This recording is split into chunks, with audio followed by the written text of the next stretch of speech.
அனைவருக்கும் வணக்கம். இன்னைக்கு நான் சொல்ல போற ஒரு வீடியோ பதிவுல நிறைய முக்கியமான விஷயங்கள் சொல்லியிருக்கேன். நம்ம சேனல்ல அதிகமா பார்க்கப்பட்ட ஒரு வீடியோ அப்படின்னா அது வந்து சிறுவாபுரி பதிகத்தை நம்ம படிச்சு நான் எப்படி வந்து வீடு கட்டுற யோகம் வந்து எனக்கு உண்டாச்சு, முருகன் எந்த வழிகள்லாம் என்ன வீடு கட்டுறதுக்கு என்னை வந்து ஆட்படுத்தினாரு அப்படிங்கிறத நான் சொல்லியிருப்பேன். அதை பார்த்துட்டு நிறைய பேர் வந்து எனக்கும் வந்து வீடு கட்டுற யோகம் உண்டாகணும், எங்களுக்காகவும் வேண்டிக்கோங்கன்னு சொல்லி இன்ன வரைக்குமே அதுக்கு வந்து அந்த வீடியோவுக்கு கமெண்ட்ஸ் வந்துகிட்டு இருக்கு.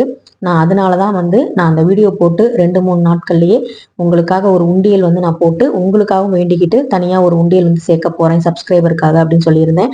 வீடு கட்டுற எண்ணம் யாருக்கெல்லாம் வந்துருச்சோ நிச்சயமா அவங்க வீடு கட்டுற யோகம் வந்து வந்துருச்சுன்னு தான் அர்த்தம். அந்த மாதிரி நம்ம வீடு கட்டுறன்னு எண்ணம் வரனாலதான் நம்மளால வந்து பாத்தீங்கன்னா அந்த வீடை கட்ட முடியும். எண்ணம் வந்தா மட்டும்தான் அதை செயல்படுத்தவே முடியும். ஸோ அதனால வந்து உங்களுக்காக வேண்டிக்கிட்டு நான் எந்த அளவுக்கு வந்து உண்டியல்ல காசு போறனோ அது பெருசு கிடையாது.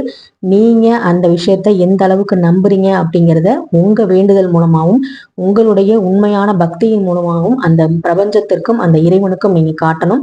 அதுதான் வந்து பாத்தீங்கன்னா நம்ம எண்ணத்தை சீக்கிரமா செயல்படுத்தும். அப்படி என்னுடைய எண்ண அலைகளை நான் எப்படி பிரபஞ்சத்துக்கிட்ட ஓட விட்டேன் அப்படிங்கிறதான் இந்த வீடியோ பதிவில் நான் சொல்ல போறேன். சிறுவாபுரி பதிகம் படிக்கிறதுக்கு முன்னாடி அந்த பதிகத்தை என் கண்ணில் காட்டினது யாரு, நான் எந்த மாதிரி விஷயங்கள்லாம் செய்யறதுக்கு வீடு கட்டுறதுக்கு நான் எந்த மாதிரி விஷயங்கள்லாம் கோமாளித்தனமா இருந்தாலும் அதை எப்படி நான் வந்து பாத்தீங்கன்னா ஒரு புத்திசாலித்தனமா மாத்தினேன் அப்படிங்கிற விஷயத்தையும் இந்த வீடியோ பதிவுல சொல்ல போறேன். இதுல ஏதாவது ஒரு விஷயம் உங்களுக்கு வந்து யூஸ்ஃபுல்லா இருக்கு அப்படின்னா கண்டிப்பா கமெண்ட்ல சொல்லுங்க. அதே மாதிரி அந்த விஷயத்த செயல்படுத்தி நீங்களும் வந்து வாழ்க்கையில சொந்தமா வந்து ஒரு வீடாவது கட்டணும் அப்படிங்கறதுதான் என்னுடைய ஆசையும் இந்த பிரபஞ்சத்தோட ஆசையும். ஏன்னா பிரபஞ்சம் ஆசைப்படாம இந்த வீடியோ பதிவை நம்ம பார்க்க கூட முடியாது. ஒரு வீடு கட்டணுங்கிற அந்த பதிகத்தை நம்ம கேட்க கூட முடியாது. உங்க மேல அந்த பிரபஞ்சம் ஆசை வச்சிருச்சு, நீ வீடு கட்டி வாழணும் அப்படிங்கிறது, அதை நிறைவேற்றணும் அப்படிங்கிறதுக்காக தான் இந்த மாதிரி சில வழிகள், இந்த மாதிரி சில நபர்களால வந்து அந்த வார்த்தைகள்லாம் வந்து நம்ம காதுல வந்து விழுது. இதை யாரெல்லாம் நம்புறீங்களோ அவங்க வந்து கண்டிப்பா லைக் பண்ணிட்டு கூடவே ஹைப் பட்டனையும் கிளிக் பண்ணுங்க. சப்ஸ்கிரைப் பண்ணிட்டு பார்க்காதவங்க சப்ஸ்கிரைப் பண்ணிட்டு பாருங்க. இப்ப வாங்க வீடியோக்குள்ள போலாம். வீடு கட்டுறதுக்கு முன்னாடி எனக்கு இருந்த பெரிய ஒரு விஷயம், இந்த பிரபஞ்சத்துக்கிட்ட நான் போராடினது, அந்த இறைவன்கிட்ட நான் வேண்டினது, மன்றாடினது எல்லாமே காதல் திருமணமா இருந்தப்ப அதுல கூட வந்து நிறைய தடைகள்லாம் இருந்தது சேர்றதுக்கு. அப்ப கூட நான் வந்து இறைவனை வந்து நான் கையெடுத்து கும்பிடல. நம்பிக்கை இருக்கு, நம்ம சேர்ந்துருவோம் அப்படிங்கிற மாதிரிதான் இருந்துச்சு. அந்த நம்பிக்கையே கடவுள் தாங்கிறது கடைசியில தான் எனக்கு தெரிய வந்தது. ஏன்னா அப்ப எனக்கு பெருசா கடவுள் நம்பிக்கை இல்லை. ஆனா வந்து நாகமணி தேவி கோயிலுக்கு நான் போயிட்டு வழிபாடு செஞ்சுக்கிட்டு இருந்தேன். அவங்க ஒருத்தங்களை கெட்டியா புடிச்சுக்கிட்டேன். அப்ப குலதெய்வ வழிபாடு கூட நான் பெருசா எனக்கு தெரியாது. கல்யாணத்துக்கு அப்புறம் தான் குலதெய்வ வழிபாடே தெரியும். ஸோ அந்த மாதிரி இருக்கும்போது எனக்கு கல்யாணத்துக்கு அப்புறம் இருந்த பெரிய வந்து வேதனை, எனக்குன்னு சொல்றத விட எங்களுக்கு இருந்த வேதனை, குழந்தை பேரு இன்னும் இல்லையே அப்படின்னு சொல்லிதான். அதுக்காக தான் வந்து நான் கோவிலுக்கு போனேன். துர்க்கை வழிபாடு, மகாசக்தி மாரியம்மன் கோயிலுக்கெல்லாம் போகும்போதுதான் நிறைய விஷயங்கள் தெரிய ஆரம்பிச்சது. நவராத்திரி கொலுவை பத்தி அங்கதான் நான் முதல்ல தெரிஞ்சுக்கிட்டேன். அப்படி நவராத்திரி கொலுவுல வந்து குழந்தை கிருஷ்ணரை வந்து வைக்கிறோம் அப்படின்னா நமக்கும் அதே மாதிரி குழந்தை பிறக்கும்னு சொன்னாங்க. ஸோ இதெல்லாம் நம்புற மாதிரியா இருக்கு அப்படின்னு சொல்றவங்களுக்கு இந்த வீடியோ பதிவு ஒர்க் அவுட் ஆகாது, நீங்க ஸ்கிப் பண்ணிடலாம். ஆனா நம்புறவங்களுக்கு, இந்த மாதிரி வச்சவங்களுக்கு தெரியும் எப்படி அது பவர்ஃபுல்லானதுன்னு. 10 நாட்களும் பராசக்தி முப்பெரும் தேவியரும் அந்த ரொம்ப சந்தோஷமா அந்த புரட்டாசி மாசம் அமாவாசை வளர்பிறையில அந்த 10 நாள் நவராத்திரியில சந்தோஷமா இருப்பாங்க. அம்மா சந்தோஷமா இருக்கும்போது எதை கேட்டாலும் கொடுப்பாங்கன்னு சொன்னாங்க. நமக்கும் ஒரு ஆசை, நம்மளும் வந்து அம்மாவோட பிள்ளை தானே எப்படி வைப்போம்னு சொல்லி வச்சதுதான். அந்த கிருஷ்ணரை வச்சுட்டு எனக்கு வந்து குழந்தை பாக்கியமும் கிடைச்சது. அப்ப வந்து பாத்தீங்கன்னா எனக்கு என்ன சொல்றதுன்னா, என் மனசுல வந்து சில கோமாளித்தனங்கள் அப்பப்ப வரும். அந்த கோமாளித்தனங்கள் வந்து பாத்தீங்கன்னா இந்த பிரபஞ்சத்துக்கு ரொம்ப பிடிக்குது அப்படிங்கிறது எனக்கு அப்பதான் தெரிஞ்சது. நம்ம வந்து எதையுமே எதிர்பார்க்காம எளிமையா வந்து பிரபஞ்சத்துக்கிட்ட சில விஷயங்களை கோமாளித்தனமா சொல்லும் போது கூட அந்த பிரபஞ்சம், அந்த இறைவன் வந்து அதை ஏத்துக்கிட்டு செய்யறாங்க. அது என்னன்னா, அதுல முதல் விஷயம் இதுதான் வந்து நான் வாங்கின முதல் வீடு. இந்த வீடை எதுக்காக வாங்கினேன், எந்த மாதிரி எண்ணத்துல நான் வாங்கினேன்னு சொல்லிடுறேன். நவராத்திரி கொலுவுல எதை வச்சாலும் கிடைக்குன்னு சொல்றாங்கல்ல, அப்ப இந்த வீடை வாங்கி வைப்போம், நமக்கு கிடைக்குதான்னு பார்ப்போம் அப்படின்னு சொல்லி அம்பாள் கிட்ட ஒரு விளையாட்டு. நம்ம வந்து சின்ன பிள்ளைங்கலாம் என்ன பண்ணோம், இதை செய்யறேன்னு சொல்றீங்கல்ல அப்ப இதையும் செய்யுங்க அப்படின்னு நம்ம கேட்போம் இல்லையா. அப்ப வந்து எனக்கு இவ்வளவு மெச்சூரிட்டி எல்லாம் கிடையாது. ரொம்ப பக்தியில வந்து நான் ரொம்ப ஆழமாலாம் போகல. மேலோட்டமா அப்பதான் வந்து உள்ளே என்ட்ரு ஆகிற ஸ்டேஜ். குழந்தைய கொடுத்துட்டாங்க, அதுக்கப்புறம் வந்து அவங்க கிட்ட நம்ம எதுவுமே கேட்க கூடாது இல்லையா. நம்ம வந்து பாத்தீங்கன்னா சந்தோஷமா வந்து அவங்க கொடுக்கறதெல்லாம் அனுபவிச்சுக்கணும் அப்படின்னு சொல்லிதான் இருந்தேன். எங்க வீட்டுக்காரர் ரொம்ப ஆசைப்பட்டது சொந்த வீடு கட்டணும் அப்படின்னு. அதுக்கு காரணமும் வந்து பாத்தீங்கன்னா கொரோனா டைம்ல எங்களை வந்து திடீர்னு வந்து காலி பண்ண சொல்லிட்டாங்க. அந்த ஹவுஸ் ஓனர், அந்த வீட்டுல 5 வருஷமா இருந்தோம். காலி பண்ண சொல்லிட்டாங்க. அதுக்கப்புறம் வந்து இன்னொரு ஹவுஸ் ஓனர் வந்து பாத்தீங்கன்னா எங்களுக்கு அதே நேரத்துல வீடும் கொடுத்தாங்க. ஒருத்தங்க துரத்தி அடிக்கும் போது இன்னொருத்தங்க அடைக்கலம் கொடுக்குறாங்க அப்படிங்கும்போது கடவுளோட அந்த சக்தி வந்து பாத்தீங்கன்னா அப்பதான் நம்ம உணர முடியும். எல்லா நேரமும் எல்லாமே ஒரே மாதிரி இருக்காது, எல்லா மனிதர்களும் ஒரே மாதிரி இருக்க மாட்டாங்க. அந்த நேரத்துல கடவுள் இருக்காரு அப்படின்னு நான் முழுசா நம்புறேன், அவ்வளவுதான். அப்ப போகும்போது அடுத்த நாளே வந்து அந்த ஹவுஸ் ஓனர் என்ன சொன்னாருன்னா, இந்த வீட்லயே இருக்கும்னு நினைக்க கூடாது, சீக்கிரம் காலி பண்ணிடணும் அப்படின்னாரு. என்னடா வந்து முத நாள் அன்னைக்கு இப்படி சொல்றாரு அப்படின்னு நான் கேட்கும்போது, நான் யோசிச்சுட்டு மனசுல ஓடும் போதே அடுத்த செகண்டே அவர் சொன்னாரு, நீங்க இங்க இருந்து போனா சொந்த வீட்டுல தான் போகணும், அதே மாதிரி சீக்கிரமா போகணும்னு சொன்னாரு. எனக்கு அப்பதான் தோணுச்சு, அந்த வீட்லயே இருந்தா கூட நமக்கு அந்த எண்ணம் வந்திருக்காது போல இருக்கு. இந்த வீட்டுக்கு வரும்போதுதான் அந்த பிரபஞ்சம் அடுத்த விஷயங்களை நமக்கு சொல்லுது, வீடு வாங்கணுங்கிற எண்ணத்தை தூண்டுது அப்படின்னு சொல்லிட்டு. அப்பதான் எதிர்த்தாப்புல வீடு கட்டிட்டு இருந்தாங்க, அந்த வாடகை வீட்டுல நாங்க இருக்கும்போது எதிர்த்தாப்புல வீடு கட்டிட்டு இருந்தாங்க. அப்ப வந்து பாத்தீங்கன்னா அந்த என் பையன் வந்து அப்ப 2 வயசு. அப்ப சொன்னான், அம்மா நம்மளும் வந்து ஒரு வீடு கட்டணுமா அப்படின்னு சொல்லி அந்த மழலை பேச்சுல அப்படியே அசால்ட்டா சொல்லிட்டு போயிட்டான். அவன் வாய் முகூர்த்தம் பழிக்கும்டா ராஜா அப்படின்னு சொல்லிட்டு நானும் விட்டுட்டேன். ஆனா அவ்வளவு சீக்கிரம் பழிக்கும்னு நான் நினைக்கவே இல்லை. 2 வருஷத்துல அந்த வீட்டுக்கு போய் அதுக்குள்ளேயே நாங்க வந்து லேண்ட் வாங்கி அங்கேயே வந்து கிரகப்பிரவேசம் வந்து அந்த வீட்டுல இருக்கும் போதே பண்ணோம். ரொம்ப வந்து சந்தோஷமா வந்து இந்த பிரபஞ்சம் வந்து நமக்கு வந்து கேட்டதை கேட்ட நிமிஷத்துல கொடுக்காட்டியும் எப்படியெல்லாம் நமக்கு வந்து அந்த வழிமுறைகளை உணர்த்துது அப்படிங்கிறத நான் புரிஞ்சுக்கிட்டேன். இந்த வீட்டை தான் நான் வந்து கொலுவுல வந்து வச்சிருந்தேன். முதல்ல நான் வாங்கின வீடு, ரொம்ப சென்டிமெண்டான வீடு, ரொம்ப ராசியான வீடும் கூட. இந்த வீட்டை நான் ரொம்ப நாளா பூஜை ரூம்ல, வாடகை வீட்டுல இருக்கும்போது பூஜை ரூம்ல வச்சே நான் பூஜை பண்ணுவேன். இந்த மாதிரி வந்து பாத்தீங்கன்னா நமக்கு ஒரு பொருள் வேணும், ஒரு விஷயம் வேணும் அப்படின்னா கண்டிப்பா அந்த பொருளோட ஒரு படமோ இல்ல வந்து அந்த உருவத்தையும் நம்ம பாக்குற மாதிரி வச்சுக்கிட்டே இருக்கணும், அதை நினைச்சுக்கிட்டே இருக்கணும். ஒரு நாளாவது கடவுளை நினைக்கல அப்படின்னா அந்த நாளே வீண் அப்படின்னு சொல்லி அருணகிரிநாதர் சொன்னார். அரை நொடியாவது உன்னை நான் நினைக்கணும் அப்படின்னு. அப்படி நினைச்சாலே போதும், முருகனோட அருள் வந்து நமக்கு பரிபூர்ணமா கிடைக்கும்னு சொல்றாங்க. அப்ப நம்ம வேண்டுற விஷயங்கள், நம்ம வந்து ஆசைப்படுற விஷயங்கள் கிடைக்கணும்னா அதை எந்த அளவுக்கு டீப்பா நினைக்கணும் அப்படின்னு பாருங்க. நீங்களே யோசிச்சு பாருங்க, நிறைய வந்து நம்ம ஆழமா எந்த விஷயத்த நம்ம அடம் பிடிச்சி கேட்கிறோமோ அது சீக்கிரம் கிடைக்கும். அதே வந்து பாத்தீங்கன்னா நம்ம மேலோட்டமா நினைக்கிற விஷயங்கள் அவ்வளவு சீக்கிரமா கிடைக்காது. சோ இதுல ஒரு கோமாளித்தனம், கொலுவுல நான் வச்ச இந்த வீடு. இந்த வீடை வைக்கும்போது நிறைய பேர் சிரிச்சாங்க. ஆனா வந்து பாத்தீங்கன்னா அதை நான் வச்சதுக்கு அப்புறம் எனக்கு வீடு அமைஞ்சதை பார்த்து நிறைய பேர் வந்து வாயடைச்சும் போனாங்க. ஸோ இந்த ஒரு விஷயம். அடுத்தது ஒரு லேண்ட் வந்து பக்கத்துல இருந்துச்சு, வாடகை வீட்டை நான் குடியிருக்கும் போது. அந்த இடத்துல நான் வீடு கட்டுவேன்னா என்னன்னு தெரியாது. ஆனா யாரோ சொன்னதுக்கு எனக்கு வந்து அப்ப ஞாபகம் இருந்துச்சு. இது வந்து யார் சொன்னாங்கன்னா எனக்கு இப்ப ஞாபகம் இல்லை, அப்ப ஏதோ கேள்விப்பட்ட மாதிரி இருக்கு. அப்ப வந்து நம்ம அந்த லேண்ட் அந்த வீடு கட்டணும் அப்படின்னா ஒரு பிடி மண்ணையாவது எடுத்து நம்ம வந்து பூஜை ரூம்ல மஞ்சத்தூள்ல முடிஞ்சு வச்சு நம்ம வந்து வேண்டணும்னா அந்த சீக்கிரமா வீடு கட்டுறது கிடைக்கும் அப்படின்னு. அது வந்து சொந்த லேண்டா இருந்தா நம்ம போய் எடுக்கலாம். ஆனா பக்கத்துக்காரங்க வீட்டுல இருக்க லேண்டை போய் நம்ம எப்படி எடுக்கிறதுன்னு யோசிச்சேன். பரவாயில்ல, நமக்கு இப்போதைக்கு இந்த லேண்டே கூட நமக்கு வரலாம் இல்லையா அப்படின்னு ஒரு மனசுல அந்த ஆசையும் வந்துச்சு. ஸோ அந்த மாதிரி பக்கத்து வீட்டுல நாங்க வாடகை வீட்டுல இருக்கும்போது பக்கத்துல இருக்க ஒரு லேண்ட்ல போய் நான் ஒரு பிடி மண்ணை எடுத்துட்டு வந்து வச்சு சீக்கிரமா வந்து நாங்க வந்து வீடு கட்டுற யோகம் வந்து எனக்கு உண்டாகணும், இந்த மாதிரி எனக்கும் ஒரு சொந்தமான ஒரு மண் வரணும்னு சொல்லி மஞ்சள் துணியில முடிஞ்சு வச்சு நல்லபடியா வந்து நான் பூஜை வச்சு பூஜை பண்ணிக்கிட்டு இருந்தேன்.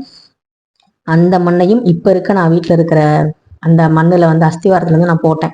சரிங்களா? அந்த மாதிரி வந்து அந்த இடத்துல நான் கட்டலை. ஆனா வந்து பாத்தீங்கன்னா எனக்கு வந்து அமைஞ்சது அந்த மாதிரி வந்து சீக்கிரமா வந்து அமைஞ்சதுங்கிறத சொல்ல வரேன். அதுக்கப்புறம் வந்து பாத்தீங்கன்னா நான் வந்து இப்ப இருக்கிற இடம் வந்து பாத்தீங்கன்னா ஒரு அம்மன் பெயர் உள்ள ஒரு தெரு பேர் நான் இருக்கிறது. நாங்க வந்து மகாசக்தி மாரியம்மன் கோயில் அந்த வீட்டு பக்கத்துல வாடகை வீட்டுல இருக்கும்போது ஒரு தம்பி வந்து சொன்னாரு, உங்களை வந்து அம்பாள் வந்து இந்த சரௌண்டிங்ல தான் இருக்கணும்னு ஆசைப்படுறாங்க, அவங்க பக்கத்திலேயே வச்சுக்கணும்னு ஆசைப்படுறாங்க, அதனால உங்களுக்கு வீடு கட்டுற யோகம் இந்த பக்கத்திலேயே தான் அமையும் அப்படின்னு சொல்லி சொன்னாரு.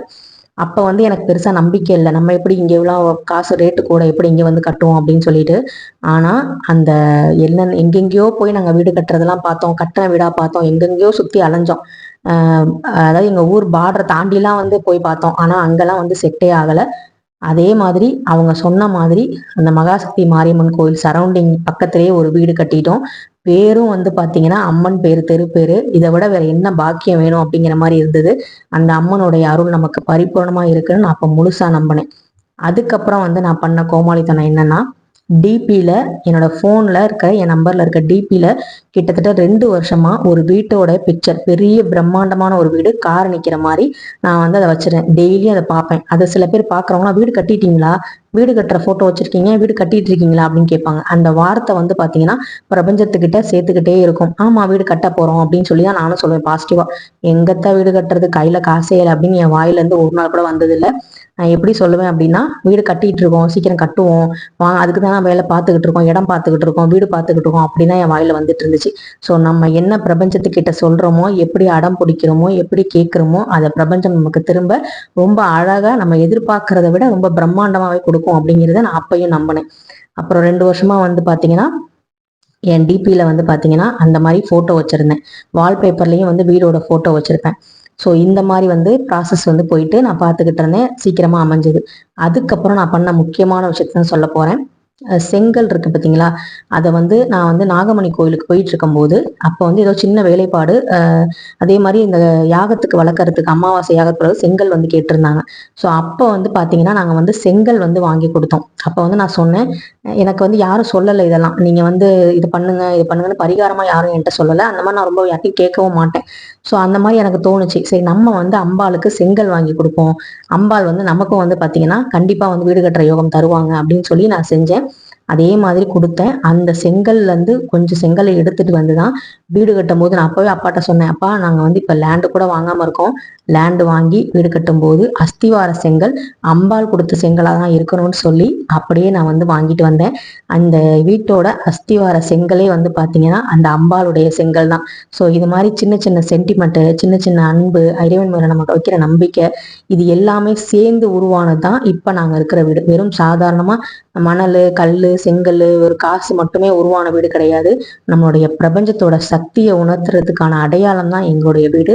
அது மட்டும் இல்லாம நம்ம எந்த அளவுக்கு அந்த பொருள் மேல ஆசைப்பட்டோம் அப்படிங்கிறத அந்த வீட்டோட அளவை பொறுத்தே உங்களுக்கு தெரியும். அதே மாதிரி அந்த வீடு வந்து பாத்தீங்கன்னா நமக்கு இருக்கும்போது சந்தோஷத்தை கொடுக்கணும், வீட்டுக்குள்ள போனா ஒரு நிம்மதியை கொடுக்கணும். அந்த மாதிரி ஒரு நிம்மதியை தரக்கூடிய ஒரு சொர்க்கம் தான், ஒரு கோவில் தான் வந்து பாத்தீங்கன்னா நாங்க இருக்கிற வீடுன்னு நான் நினைக்கிறேன். இது வந்து எல்லாருமே வந்து சந்தோஷமா இருக்கிற வீடு எல்லாமே சொர்க்கம் தான். அதை எப்படி சொர்க்கமா ஆக்கிக்கணுங்கிறது நம்ம கையில தான் இருக்கு. எடுத்த உடனே இதெல்லாம் வந்து நடந்துராது. இதெல்லாம் வந்து ஒரு 10 நிமிஷம் வீடியோல நான் சொல்றேன். இதுக்காக நாங்க 10 வருஷம் உழைப்பு வந்து இருக்கு. அது வந்து நிறைய அவமானங்கள் இருக்கும், நிறைய கேலி பேச்சுகள் இருக்கும், நிறைய சங்கடங்கள் இருக்கும், நிறைய சண்டைகள் எங்களுக்குள்ள வந்திருக்கும். இதையெல்லாம் தாண்டியும் இதையெல்லாம் தாங்கியும் தான் இந்த இடத்துக்கு நம்ம வர முடியும். ஆனா எப்பவுமே வந்து பாத்தீங்கன்னா எவ்வளவு சண்டை வந்தாலும் சரி, எவ்வளவு கோவம் வந்தாலும் சரி, இறைவனை கும்பிடுறத நான் வந்து ஒரு நாளும் நிறுத்தினது இல்லை. அந்த இறைவன்கிட்ட இருந்து தான் எந்த ஒரு விஷயமா இருந்தாலும் அந்த இறைவன்கிட்ட வச்சுதான் நாங்க வந்து அந்த செங்கல் முதற்கொண்டு வாங்கினோம். அதே மாதிரி நல்லபடியா வந்து இப்ப வாழ்ந்துகிட்டு இருக்கோம் அப்படின்னா அது வந்து இறைவனோட அருள் தான். ஸோ நீங்க வந்து பாத்தீங்கன்னா இந்த மாதிரி உங்களுக்கு சீக்கிரம் வீடு கட்டணும், யோகம் வரணும் அப்படின்னா இந்த மாதிரி சின்ன சின்ன ஆசைகளை பிரபஞ்சத்துக்கிட்ட நீங்க தெரியப்படுத்திக்கிட்டே இருங்க. எப்படி நம்ம சிறுவாபுரி உண்டியல்ல வந்து காசு போடுறோங்கிறது, முருகனுக்கு வந்து காசு இல்லாம நம்ம கொடுக்கறதுக்காக அந்த காணிக்கையை போடல. நம்ம அந்த ₹1 அந்த நிமிஷம் போடும்போது அந்த ஒரு நொடி அந்த வீடு கட்டுற யோகம் வந்து நமக்கு வரணும்னு நம்ம நினைக்கிறோம், எண்ணத்தை விதைக்கிறோம் இல்லையா, அதுக்காக தான் அந்த உண்டியல்ல காசு போடுறோம். முருகன்ட்ட ஒன்றும் காசு பணம்லாம் எதிர்பார்க்கல, நம்ம கிட்ட உண்மையான அன்பை தான் அவர் எதிர்பார்ப்பாரு. ஸோ அன்பு மட்டுமே செய்யணும் அப்படின்னா வெறும் வார்த்தையாலேயோ வெறும் பார்வையாலோ செய்ய முடியாது. இப்ப நம்ம வீட்டுக்காருக்கோ ஏதோ நம்ம அம்மாவுக்கோ அப்பாவுக்கோ ஏதோ நம்ம அன்பு காட்டணும் அப்படின்னா, அம்மாவுக்குன்னா ஒரு புடவை வாங்கி கொடுப்போம், இல்லை ஒரு நகை வாங்கி கொடுப்போம். அது வந்து அம்மா வந்து கேட்கல. ஆனா நம்ம அன்போட வெளிப்பாடா என்ன நினைக்கிறோம், ஒண்ணு கொடுக்கும் போதுதான் அது சந்தோஷத்தை வந்து கொடுக்கும் அப்படின்னு நம்ம நினைக்கிறோம் இல்லையா. அதே மாதிரிதான் இறைவனும் நமக்கு கொடுக்கும்போது அவரும் ரொம்ப சந்தோஷமா இருப்பார்.